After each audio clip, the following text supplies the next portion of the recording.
पिछले 15 दिन में 13,000 नए वोट बनने की एप्लीकेशन आई है। जाहिर तौर पे ये यूपी और बिहार से ला के यूपी आसपास के स्टेट से ला के फर्जी वोट बनवा रहे हैं ये लोग। नमस्कार, बिहार तक में आपका स्वागत है और मैं हूं सुजीत। बिहार को लेकर, बिहार के लोगों को लेकर दिल्ली में आजकल जमकर राजनीति चल रही है। दिल्ली के पूर्व मुख्यमंत्री अरविंद केजरीवाल ने कहा कि बिहारियों के नाम पर फर्जी वोटर बनाए जा रहे हैं। इतना कहना था कि इस पर राजनीति गरमा गई है। एनडीए के तमाम घटक दल केजरीवाल पर पिल पड़े हैं कि भाई आपने बिहारियों को फर्जी कैसे कह दिया। हालांकि उन्होंने एक विधानसभा क्षेत्र के लिए ये बात कही थी, लेकिन ये पूरे दिल्ली पर लागू हो गया। वैसे भी अगर देखा जाए तो बिहार के वोटर और ख़ास तौर पर पूर्वांचल, जिसमें उत्तर प्रदेश का जो पूर्वी क्षेत्र है, वहाँ के वोटर एक खास वजूद रखते हैं दिल्ली की राजनीति में। लेकिन वोटर के तौर पर उनको नेतृत्व करने का वो अधिकार नहीं है, किसी पार्टी ने भी नहीं दिया है उतना जितनी उनकी संख्या है। लेकिन वोटर के तौर पर वो तय कर सकते हैं कि किसकी सरकार दिल्ली में बनेगी और किसकी नहीं बनेगी।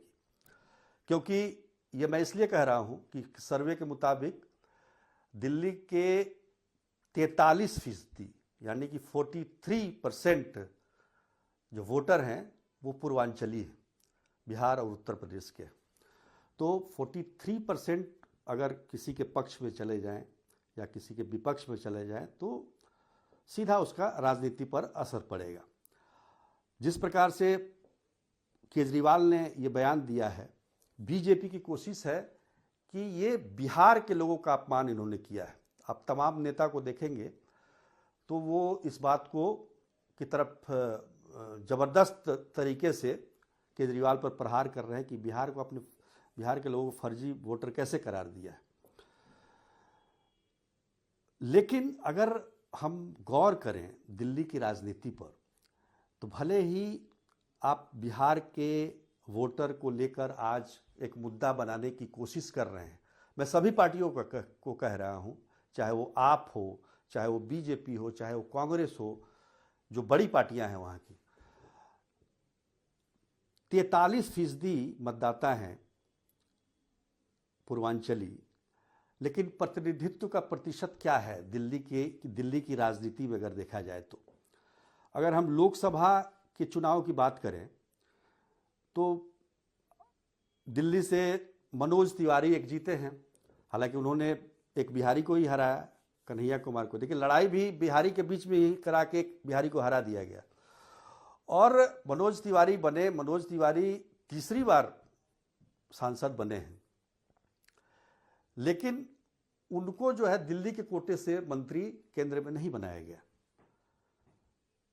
हर्ष मल्होत्रा को जो पहली बार जीते उनको बना दिया गया दिल्ली के कोटे से। तो कहने का मतलब मेरा ये है कि ठीक है, आप बिहार के लोगों के, बिहार के मतदाताओं को लेकर आप राजनीति करना चाहते हैं तो उनका कुछ अधिकार भी तो आपको देना पड़ेगा। ये सभी पार्टियों के लिए है, न कि केवल आपके लिए है, न केवल बीजेपी के लिए है, न केवल कांग्रेस के लिए है। अब देखिए कि 43% जो संख्या होती है वो कम नहीं होती है, लेकिन कब्जा किसका है? ज़्यादातर आप देखेंगे तो दिल्ली की राजनीति में जो पाकिस्तान से रिफ्यूजी आए थे उनका ऊंचे ऊंचे पदों पर उन्हीं का राज चलता है सभी पार्टियों में।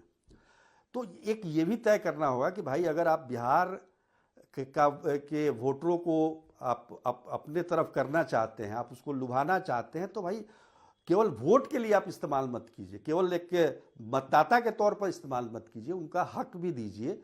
उनका जितनी हिस्सेदारी होती है, कहते हैं ना, जिसकी जितनी संख्या भारी उतनी उसकी हिस्सेदारी।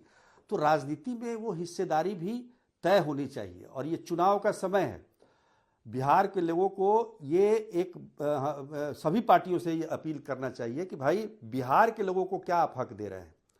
जैसा कि एक उदाहरण मैंने दिया मनोज तिवारी का, मनोज तिवारी को मंत्री केंद्र में बनाया जा सकता था, लेकिन आप उस समय सोचने लगते हैं कि नहीं, वो तो बिहार के हैं। लेकिन जीते तो दिल्ली से हैं वो, तो आपको दिल्ली के कोटे से सबसे सीनियर है तो उनको बनाना चाहिए।